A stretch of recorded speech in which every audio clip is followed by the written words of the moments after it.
katika maisha kuna vitu ukiacha tu kuviwaza basi navyo vinaacha kukuumiza. Ni jambo la kawaida kwamba kuna kitu kikiweka sana kwenye akili yako na ukiwa unavipa airtime katika kichwa chako na vile vitu vikawa ni maudhi kwenye maisha yako, vitakuumiza siku zote. Jitibu basi wewe mwenyewe kwa kuacha kuviwaza hivyo vitu. Sometime ni ngumu sana kuacha kuviwaza vile ambavyo vinakuumiza kwenye maisha yako, lakini jitahidi kadri ya uwezo wako kupunguza mawazo katika vile ambavyo vinakuumiza, na hatimaye vitu hivyo vitaacha kukuumiza kwa sababu utavitoa kwenye akili yako. Yule ambaye anakuumiza kwenye maisha, ukimpa nafasi na akajijua kwamba ana nafasi katika maisha yako, ataendelea kukuumiza kwa maudhi na kero zake.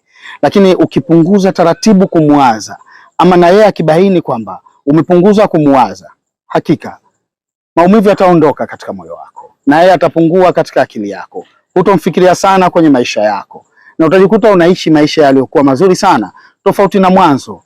Zote huwa najaribu kuambia watu waache kuumiza moyo au kupa nafasi moyo kuumia kwa sababu ya maisha ya mtu mwingine. Moyo ni kiungo adimu sana ambacho hakina spare. Hata kama kuna baadhi ya watu tunaambiwa kwamba eti wanabadilishwa moyo, sijui labda ni kweli, lakini huo ulionao wewe ni moyo ambao una thamani kwenye maisha yako.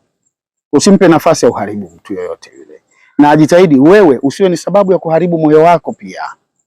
Mshukuru Mungu kwa kukupa moyo huo, lakini pia muombe Mungu akupe nguvu katika vile ambavyo unavidhamiria kuwatoa ama kukitoa kile ambacho kinakuumiza kwenye maisha yako.